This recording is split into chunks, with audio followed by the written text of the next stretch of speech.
Hi, you guys. I wanted to go ahead and finish this, or at least do this particular topic, because I had already started it.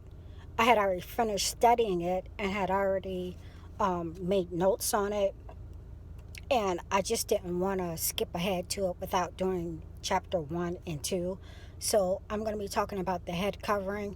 Um, Before I start, someone had suggested that perhaps I should wear a head covering when prophesying or making videos or so on and so forth. And also, as just another side note, I bought my spiritual mother a tallit, a prayer shawl, about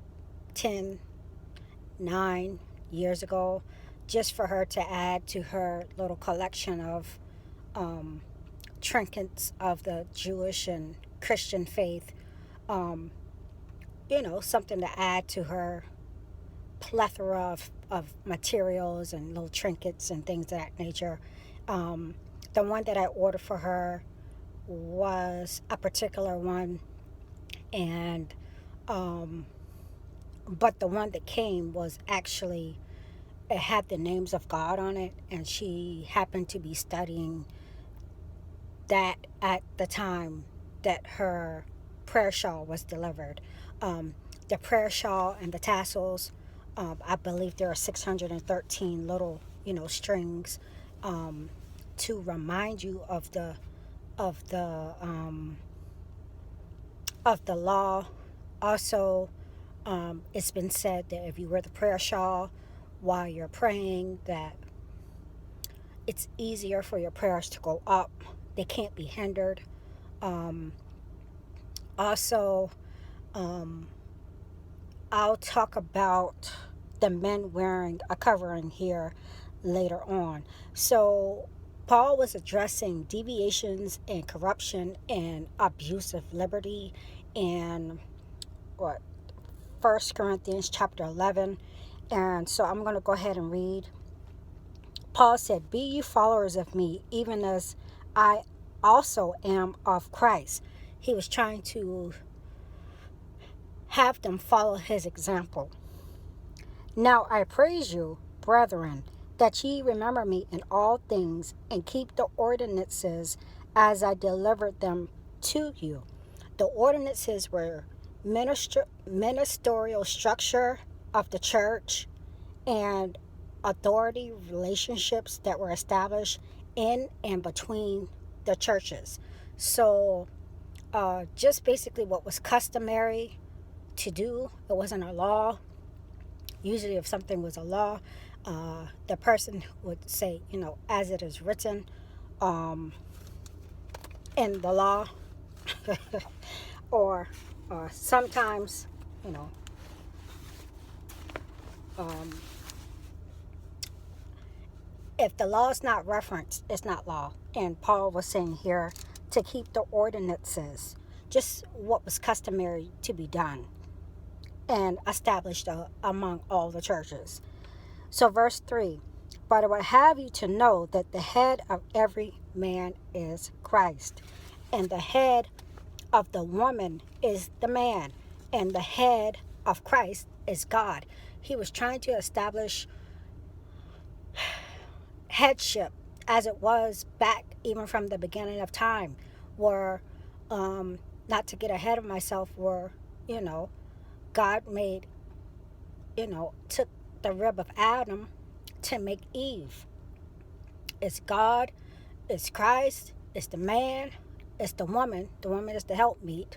Um, but we're talking about the first century church. And like I said, he was trying to have them follow the ordinances of all the other churches, um, you know. So let me go on because I don't want to get ahead of myself. um, the woman that prayeth or prophesieth, let me go back to verse 4. "Every man praying or prophesying, having his head covered, dishonoreth his head." Um, I think I mentioned this in a previous video. It was said that one, the man shouldn't cover his head because Christ God is his head. It is his covering. Also, it was rumored that if a man covers his head, he was actually showing reverence, perhaps, or fear, or reverential fear, to the Greek gods, say Zeus, the god of the sky. So Paul was trying to tell the man, listen, God is your covering. You ain't got nothing to fear. Don't cover your head. And God is your head. So verse 5, but every woman that prayeth or prophesieth with her head uncovered dishonoreth her head, for that is even all one as if she were shaven. As if she were shaven. If you pray or prophesy without your head being covered, you were dishonoring her head. For if the woman be not covered, let her also be shorn. But if it be a shame for a woman to be shorn or shaven, let her be covered. We can see this now where this is a whole different type of agenda. Perhaps not, because it was rumored that if a woman had her head shaved, or even back then in the first century church, if a woman had her head shaved or short, it was showing that she was perhaps wanted to be a man. It was perhaps that she had picked up these bad habits out the streets from perhaps, uh, uh, as far as not having her head covered, prostitutes, those who had no, who weren't espoused, just little things. So let me see. A woman having her head cover symbolized submission to male headship. It distinguished the male from the woman, which I'll talk about that. And it also showed that she was not trying to usurp the man's authority, either in the assembly or of her husband, usurping the place of the man.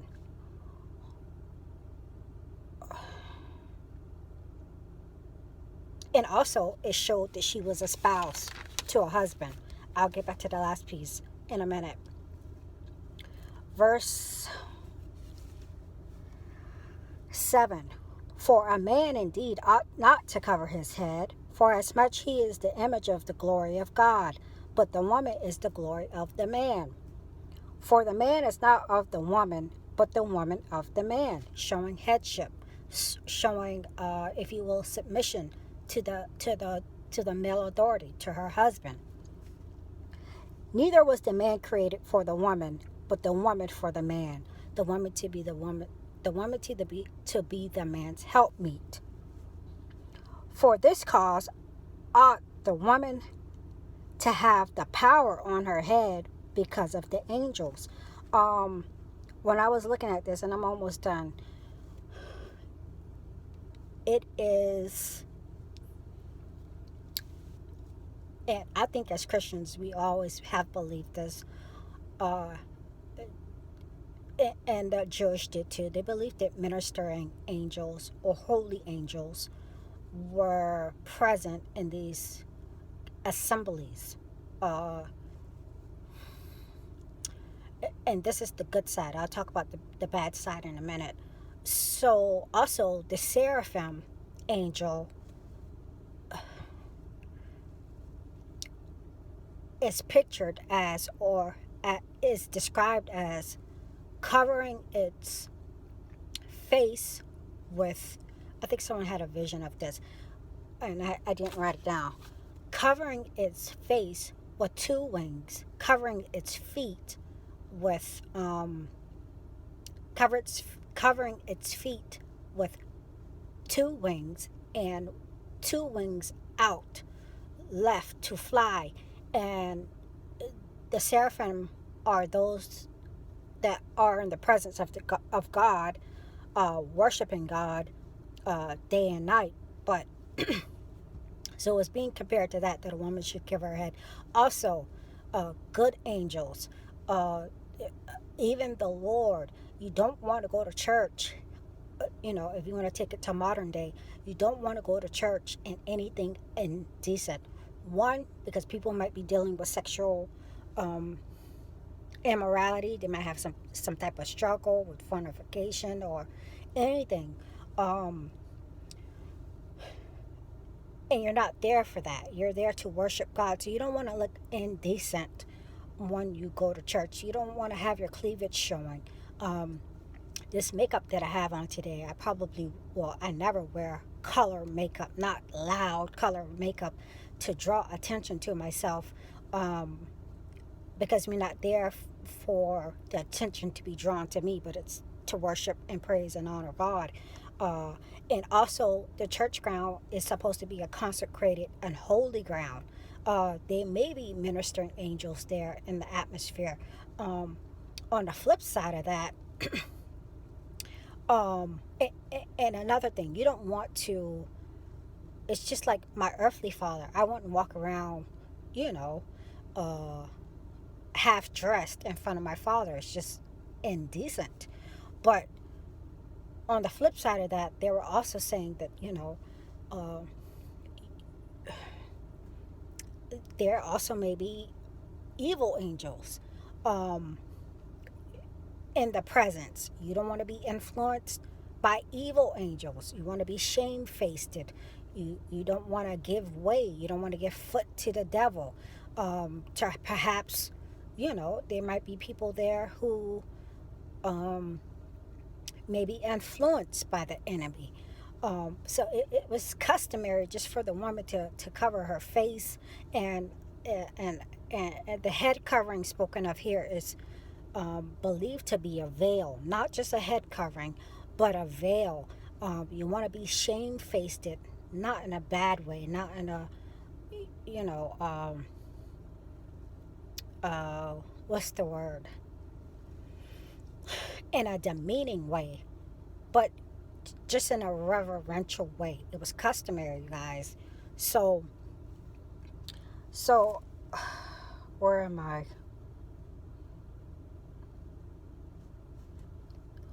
Number 11.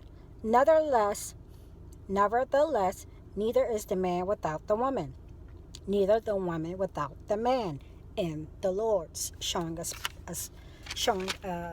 the woman and the man were speaking here, perhaps espoused and partners, if you will. Even though he was trying to establish a headship authority for them to follow.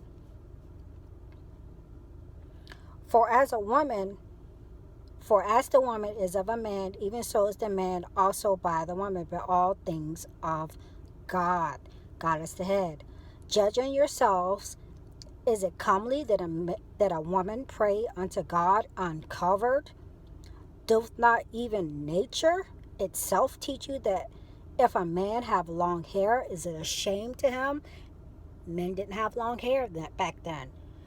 It was effeminate, just like it is, uh, some would say today is effeminate. And we know there's an agenda for the women to shave her head, and for the man to have long hair. There's this androgynous push that the God is androgynous.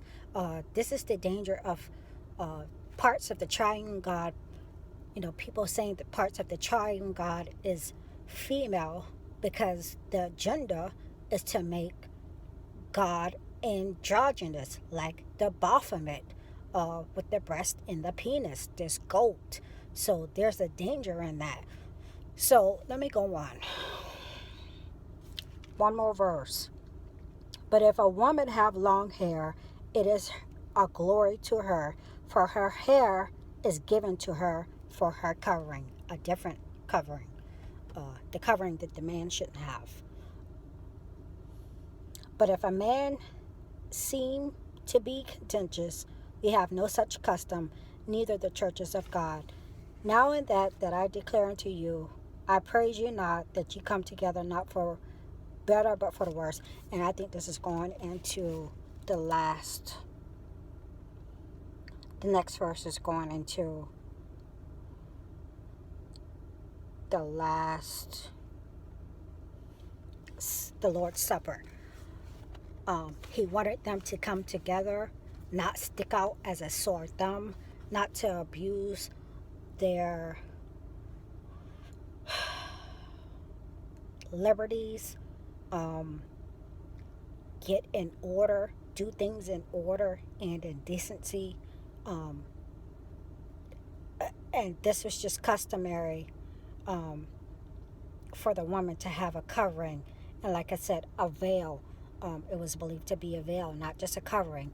And the talit um, for the men, they shouldn't have had.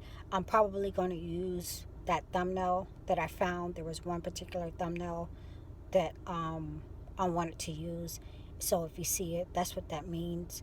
I hope this helps everyone get a better understanding um, of what First Corinthians 11's talked about. And I think in First Corinthians 14, it talks about the woman being silent in the church. And I probably should just go ahead and do that one. That one's going to be short. I don't think I'm going to read the whole chapter, but I'll just lift those few verses before and after to talk about that, okay? But chapter 11 establishes and shows you that there were abuses, and it's not contradictory to chapter 14. Paul was just simply trying to establish order. Okay, you guys, I will come back and talk with you later, okay? I do have some updates and some things to share, all right? God bless y'all.